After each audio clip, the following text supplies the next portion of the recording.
pomeriggio e ben trovati al nostro appuntamento con Sicilia 24 Focus. Dottore, sono in menopausa. Cosa c'è dietro questa frase? Ma cosa c'è dietro questa frase pronunciata dalle donne, in particolare da un punto di vista psicologico, da un punto di vista culturale, da un punto di vista fisico? Cosa sappiamo? Cosa non sappiamo e quali fraintendimenti aleggiano attorno a questa parola che poi in realtà designa una lunga fase della vita della donna. Grazie al professore Giuseppe Ettore, oggi cercheremo di chiarire tutto questo. Ben trovato. Grazie. Professore, ricordiamo che è il direttore del Dipartimento Materno Infantile dell'Arnas Garibaldi di Catania, e dentro questo Dipartimento Materno Infantile c'è un mondo meraviglioso, è il mondo della nascita, è il mondo del percorso della vita, è il mondo delle fasi della vita. Lei ha deciso finalmente, l'ha sempre fatto, ma adesso insomma il focus è quello, di parlare di questo argomento che poi non è così tanto battuto, quello della menopausa. Partiamo da lì. Perché se ne parla poco, professore? Ma se ne parla poco perché chiaramente la menopausa è stata sempre intesa nelle varie fasi anche del tempo, no? Basta pensare che fino a 800, ai primi del Novecento, la menopausa era vista dalla donna come una liberazione, perché finalmente non arrivavano più bambini, perché terminava la fertilità, no? Quando c'erano 10-12 figli. E poi dopo la menopausa è stata sempre vista come una patologia. Cioè sei in menopausa, quindi sei nervosa, quindi sei ai limiti di una malattia psichiatrica. E questo purtroppo è durato per tanti anni con uso di farmaci. Poi pian piano però, giacché la vita media della donna si è fortemente allungata, più dell'uomo, ci si è resi conto che la donna in questi 40 anni, perché se mediamente va in menopausa a 50 anni, oggi la vita media è intorno a 88-90 anni. E secondo gli studi dell'Organizzazione Mondiale della Sanità la donna può anche trascorrere 10-15 anni di pessime condizioni. Questo perché? Perché in pratica l'azzeramento degli ormoni innesca tutta una serie di meccanismi, certamente prima sintomatologici ma poi anche patologici. Sintomatologici più noti sono quelli delle caldane, no? L'irritabilità, l'insonnia, cambio proprio di carattere, ovviamente l'ansia fino alla depressione, e poi anche disturbi della memoria che ovviamente fanno riflettere molto su quello che è il rischio per la donna del 100% in più dell'uomo di andare incontro alla sindrome di Alzheimer. Per questo chiaramente se ne parla poco, perché siccome tutto questo non accade in un mese, in 6 mesi, ma accade lentamente, quindi bisogna tener conto di quelli che sono i sintomi a breve, a medio e a lungo termine. Il problema è che la nostra cultura non pensa mai di organizzare la propria vita in termini di prevenzione per quello che mi accadrà da qui ai prossimi 5-10 anni. Noi viviamo il momento, il contesto, e devo dire che noi siamo un po' carenti da un punto di vista culturale, quindi non facciamo una prevenzione. Per esempio le coppie che programmano una gravidanza al nord sono il 35%, al sud è appena il 10%, quindi questo sta a indicare che non c'è la cultura della prevenzione. Quindi la donna viene poi ovviamente man mano che passano gli anni viene investita da una serie di problematiche che ovviamente vanno sull'apparato osteomuscolare, quindi articolare, con l'osteoporosi, il problema cardiovascolare che è uno degli aspetti più importanti, e poi ovviamente gli aspetti urogenitali fino alla dispareunia, il crollo del desiderio sessuale. E quindi certamente è un corteo di sintomi e di patologie che aumenta, si implementa e peggiora negli anni. Ecco, la donna che si accorge di tutte le cose che lei ci sta raccontando può avere un po' due reazioni, no? Cioè da una parte può dire, mannaggia che mi sta succedendo, ma sì è la menopausa per cui sarà una cosa transitoria, finiranno le vampate di calore, finirà questo momento di irritabilità, si raggiungerà un equilibrio, oppure ci sono quelle che fanno finta di niente, no? Nel senso, vabbè, lasciamo perdere, è una cosa della quale quasi non mi voglio occupare, anche per, come dire, quella forma di paura, no? Di conoscere veramente il fenomeno. Entrambi questi comportamenti sicuramente non sono utili alla causa, però sono certamente molto comuni, no, professore? Sì, perché di fatto poi dipende molto da come insorge, come insorgono i disturbi della menopausa, perché a volte se il crollo ormonale è abbastanza violento, il cambiamento è veramente, le donne lo vivono come un uragano che è entrato nel proprio corpo, e questo ovviamente immediatamente la donna chiede aiuto. Ma quando tutto avviene in maniera più lenta e graduale, ecco, alla domanda come sta, la donna dice sto bene. Sto bene. Perché di fatto se misura alcuni parametri macro sono bene, ma se poi lei fa almeno 10 domande, no? E dice come funziona questo, come va questo, non va bene niente. Quindi il problema è che è sottostimato, anche perché poi si legge attorno alla menopausa tutto il tema di quello che sarebbero le terapie giuste da fare, no? Le terapie ormonali, attorno alle quali c'è una grande paura, c'è un grande pregiudizio, e questo ovviamente allontana dalla presa in carico di quello che dovrebbe essere un percorso. Ma quello che è importante innanzitutto, come dico sempre, non è tanto prescrivere la pillola, perché quella, se è necessario, va fatta e va ovviamente praticata dopo aver valutato tutti i fattori di rischio e tutte le condizioni permittenti. Ma il progetto menopausa inizia innanzitutto da un cambio di passo della nutrizione, cioè la nutrizione deve essere modificata, così come l'attività fisica, perché tante donne incrementano il peso in maniera palese, assumono fino anche a 10 kg e si accorgono di essere in menopausa quando li hanno assunti. Quindi chiaramente tutto questo non deve essere un sottostimato, però la donna non lo sa, la donna è ignara di quello che le accadrà. Ecco, conoscere è importante, giusto appunto dicevamo la sua attenzione per questa tematica così delicata e così davvero da espandere per quanto riguarda la conoscenza, ha portato anche alla creazione di questo ambulatorio che è dedicato esclusivamente alle donne in menopausa, che si avvicinano, che vivono magari la menopausa da un po' di tempo. Chi si rivolge in questo momento a questo ambulatorio? La fascia di età, che tipo di donna, quella che va a cercare una terapia sostitutiva, una soluzione, o solo donne che vogliono raccontarsi?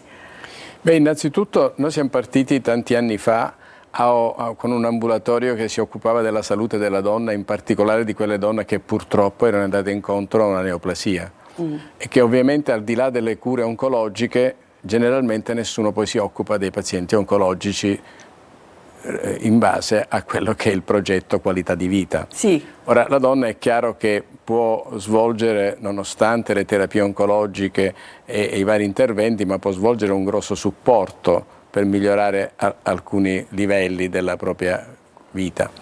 E allora da lì poi siamo partiti e adesso questo ambulatorio che si occupa molto anche di quello che è anche il benessere vaginale, no? Perché ovviamente tutti i disturbi vaginali, le varie distrofie, i vari lichen, cioè tutto quello che ovviamente per anni è stato totalmente ignorato, poi diventa non un problema, a volte diventa veramente invivibile. Certo. Sotto il profilo vaginale ma anche urinario, e vorrei ricordare che i sintomi urinari prevalentemente riguardano l'urgenza minzionale e l'urgenza a volte non dà proprio spazio di vita, no? Perché devi fare la pipì a volte ogni 20 minuti e quindi questo, se gestito bene agli inizi del percorso della menopausa, può dare dei risultati importanti. Ecco perché in ambulatorio vengono le donne innanzitutto per fare un controllo, perché non dimentichiamo che il controllo dell'utero, delle ovaie e questo comunque dell'endometrio sono siti molto sensibili,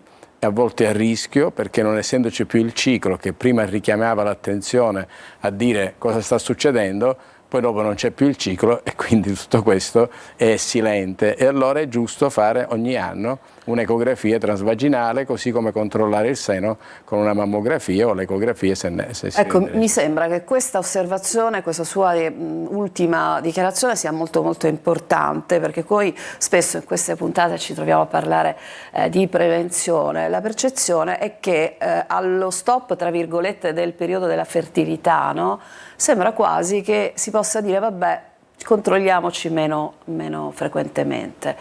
È così? Succede? Purtroppo è così e devo dire che questo lo denota anche la scarsa sensibilità agli screening che vengono anche promossi. Assolutamente. E basta pensare che in Sicilia lo screening per mammografico, così come quello del cervicocarcinoma, così come quello delle patologie oncologiche intestinali, noi siamo veramente a un livello che non supera il 20, 25, 30%.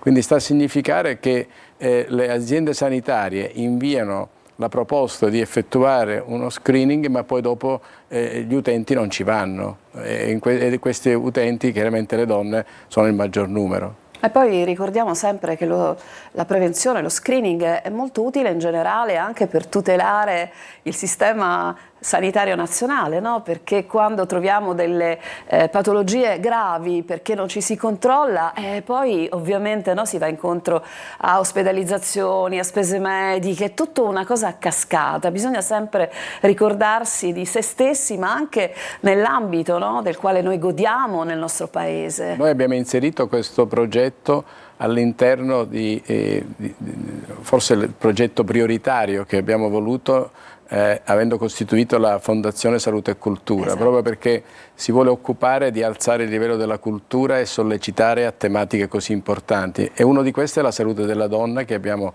intitolato Un progetto in costruzione. Ma perché? Perché la salute della donna è centrale non solo per la donna, per la famiglia, ma per la società. E quindi la donna è la mente pensante di tutto ciò che accade attorno a lei. E questo ovviamente è un discorso che può avvenire solo se sta bene. Ecco, prima di fermarci per una pausa, dopo la quale io le chiederò, professore, la gentilezza di rispondere alle domande che stanno già arrivando copiose alla nostra messaggeria al 342 74 550 05, ci sono due aspetti che volevo sottolineare. Il primo, quando si vive il periodo della menopausa, lei ha parlato di tutti questi sintomi, no?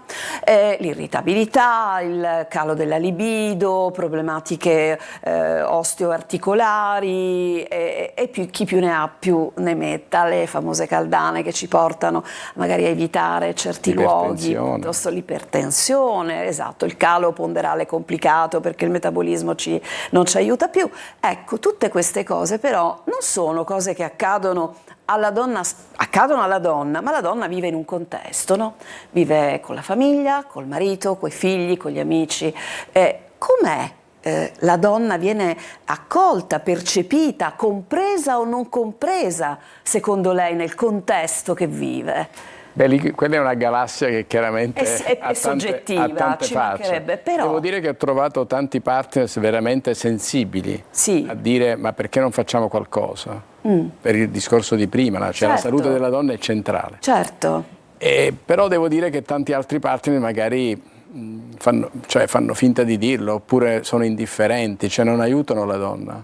E questo ovviamente non fa bene alla donna e non fa bene nemmeno al partner. Per questo la sensibilità deve correre attraverso tutti, cioè ognuno deve essere portatore per far sì che se la donna sta bene tutto il resto. Questo è diciamo il progetto, e in questo progetto infatti che noi in quella che lei ha sottotitolato è attentissimo il professore, ricomincio da 50.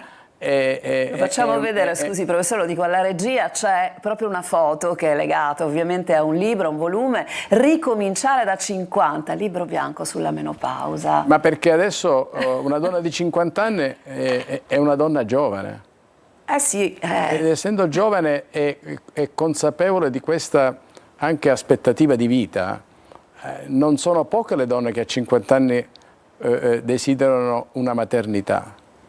E allora lo scenario è molto ampio, ma a parte questo io credo che progettare nel breve quello che poi sarà nel medio e lungo termine, uno scenario che è già disegnato, cioè l'invecchiamento non si può fermare. No. Allora, e la donna lo paga, basta pensare che l'infarto, no? Sì. Che è più a rischio negli uomini, la donna compare dopo i 50 anni prevalentemente. Perché? Perché prima gli ormoni la proteggevano.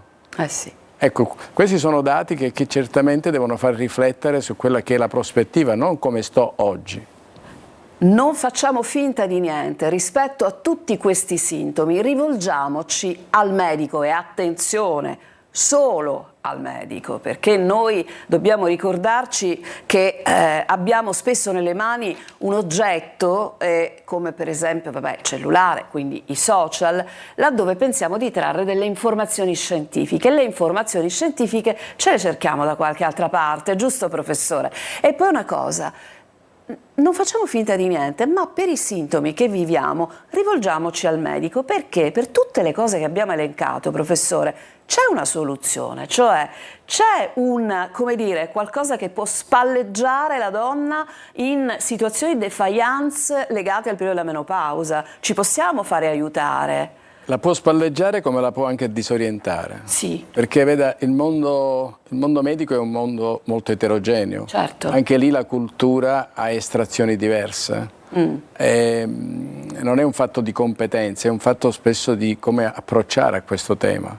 Tant'è che il recente convegno che abbiamo organizzato, abbiamo voluto lo stesso convegno, oltre ai medici ginecologi, gli specialisti, i medici di famiglia, perché sono figure preziose ogni giorno per noi, e poi le donne, perché basta pensare che negli ultimi 30 anni in Italia sono stati, non so, milioni di convegni, congressi, ci sono società scientifiche, ma quello che è cambiato negli ultimi 30 anni sulla menopausa è zero.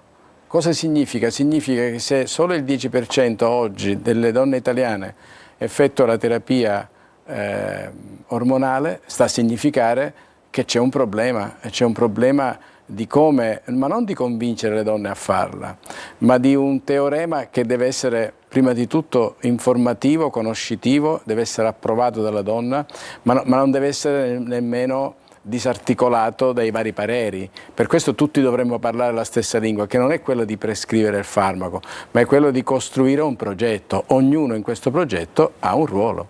Questo chiaramente spetta a voi medici, naturalmente, no? Che cercare di parlare un unico linguaggio. Mi rendo conto che non è facile, però insomma in ogni caso, ecco, partiamo dal presupposto che intanto bisogna fidarsi dei medici e non certamente di opinioni buttate lì a caso. Ci fermiamo per una pausa. Amiche che ci state seguendo, tra poco proveremo a girare qualche domanda al professore. Tornati in studio per Sicilia 24 Focus, oggi parliamo di menopausa con il professor Ettore e con qualche domanda del nostro pubblico. Buongiorno professore, ho 74 anni, nel 2018 sono ricomparse le caldane che rendono pessima la mia qualità di vita, soprattutto la notte. Ho provato alcuni integratori con esito negativo. Cosa posso fare? Una bella domanda, chiaramente. È chiaro che a 74 anni è difficile pensare di attivare una terapia ormonale, però credo che qualcosa si possa fare in termini di alcuni particolari integratori e poi comunque controllare anche altri parametri della signora, cioè i parametri cardiovascolari, perché comprendere tutto il sistema come funziona e quindi comprendere se accanto e attorno a questo sintomo c'è altro. Ho 43 anni e da 2 anni, quindi a 41 anni, sono in menopausa. E qui c'è anche la tematica dell'età, no? Perché in linea di massima sembra un'età abbastanza precoce. Nessun medico mi spiega come mai si è arrivata a questa età, non essendoci familiarità. Mi chiedevo, data la giovane età, devo seguire un percorso specifico diverso per stare meglio rispetto alle altre donne che entrano in menopausa più in avanti? Grazie. E purtroppo la menopausa precoce è in aumento, e anche noi non riusciamo a spiegarci nell'immediato il perché, se non il fatto che comunque assistiamo ad un calo dell'attività della produzione degli ormoni, e questo ovviamente, più che andare a cercare una causa che non troveremo, perché è chiaro che lì si misurano meccanismi di genetica, anzi di epigenetica, Sì. Cioè tutte quelle modifiche del nostro patrimonio genetico che viene corroso ogni giorno da un sistema, da un livello di qualità di vita pessimo, se non altro da un punto di vista di inquinanti, di alimenti, di tutto ciò che chiaramente è stato anche tutto il periodo Covid, e quindi certamente anziché trovare la causa, ripeto, che magari facciamo fatica a trovarla, a quel punto credo che la signora ha bisogno veramente di iniziare una terapia, riportando il ciclo mestruale e rimettendo in linea i propri ormoni, in modo tale da rimettere a azzerare i sintomi. Allora, mi chiamo Katia e volevo chiedere al professor Ettore, a causa di un carcinoma mammario, sono in terapia ormonale con il letrozolo. Credo che sia ovviamente pronunciabile, non mi sembra un nome commerciale. Allora, ho atrofia vaginale e inizio di incontinenza urinaria. Cosa ne pensa della terapia CaresFlow, mi dice? Sì, sono delle terapie che oggi ci danno un grande aiuto, perché certamente non escludono l'uso di farmaci, però oggi oltre a queste terapie diciamo così, a supporto delle mucose vaginali e anche urinarie, io credo che bisogna pensare anche a una terapia farmacologica. Oggi ci sono dei farmaci che anche in donne operate di carcinoma al seno possono essere assunte senza problemi, e questo ovviamente nell'insieme raggiungono un obiettivo migliore, perché solo il trattamento CareFlow chiaramente non è sufficiente, perché poi comunque va ripetuto sistematicamente, e comunque solo un trattamento non è veramente utile. Buongiorno, scrivono: io 5 anni fa ho avuto la menopausa indotta da un farmaco che ha usato per il tumore al seno, con tanti disturbi, primo fra tutti l'aumento di peso e della pressione. Adesso, scrive la signora, ho finito la terapia, suppongo che nel mio caso non sia consigliabile la terapia sostitutiva? Grazie. Sicuramente sì, cioè nel senso che non può effettuarla quella tipicamente ormonale, però può effettuare anche un trattamento a livello vaginale, anche perché l'assorbimento di ormoni a livello vaginale è quasi nullo, e questo servirebbe molto ad alleviare e attenuare quelli che sono purtroppo i fastidi ingravescenti, sia di natura vaginale, quindi per quanto riguarda l'attività sessuale, ma anche quella urinaria. Buon pomeriggio, sono in menopausa da 1 anno, 51 anni, soffro tanto di caldana e calo del desiderio, ma non so che tipo di controlli io debba fare. Prendo Novafase e Maca, credo che la Maca sia un integratore.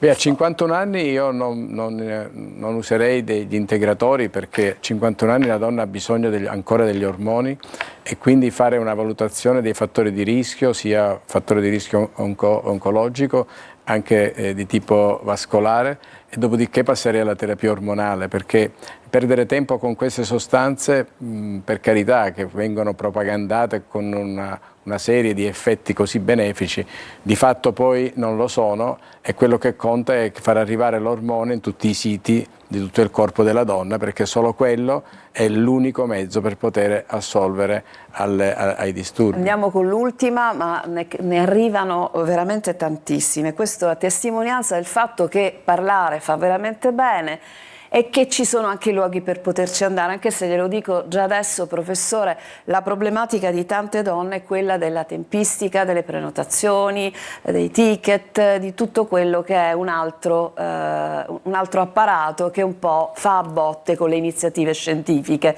La vedo ovviamente amaramente... Ci sforziamo proprio questo ambulatorio di dare la massima disponibilità con le nostre risorse, però quello che ovviamente è critico è che il tutto non si risolve con una visita, e con un ticket, ma necessita di un insieme di controlli. Ora, questo purtroppo il sistema sanitario pubblico nazionale non l'ha mai preso in considerazione, cioè non esiste un LEA per la menopausa, quelli che esistono non funzionano, alcuni, e quindi questo sta a significare che un progetto menopausa di fatto non c'è nel nostro paese, quindi però si può fare tanto, ecco, dipende se la donna ha desiderio di incontrare i medici e così la struttura, chi vuole, ma nello stesso tempo avere delle risposte, e queste risposte devono essere anche convincenti e anche efficaci, perché sennò allora chiede altri pareri. Io le chiedo scusa, lei ha parlato di LEA,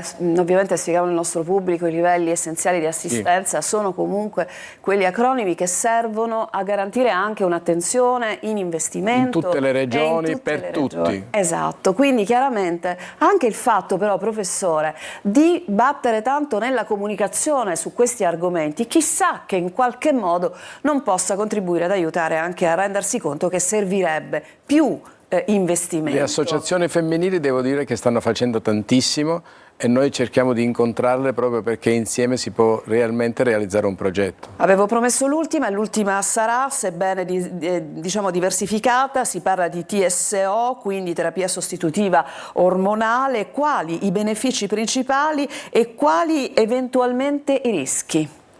Ma i benefici sono chiaramente palesi perché vanno a rimettere in funzione tutto ciò che era stato un po' bloccato dalla menopausa, quindi è chiaro che al di là degli aspetti del sonno, dell'irritabilità, delle caldane, questa è la prima cosa che si mette a posto, ma poi anche il discorso che migliora l'epitelio vaginale e urinario e i dolori ossei, si riduce il rischio cardiovascolare. È chiaro che ogni medaglia ha il suo rovescio, certo. E quindi quello che è importante non inseguire gli effetti indesiderati, ma personalizzare ad ogni donna una terapia. Non tutte le terapie possono essere uguali e efficaci per quella donna, quindi anche l'uso della terapia ormonale, quell'ormone deve essere strettamente correlato a quella che è la storia di quella donna, quali sono anche le esperienze precedenti e il suo metabolismo, e quindi poi scegliere la terapia giusta. Io dico, per farlo capire subito, che è come il vestito, cioè bisogna farlo su misura. Bene, allora per questi vestiti su misura comunque un punto di riferimento lo abbiamo. Io la ringrazio, professore, è stato molto prezioso.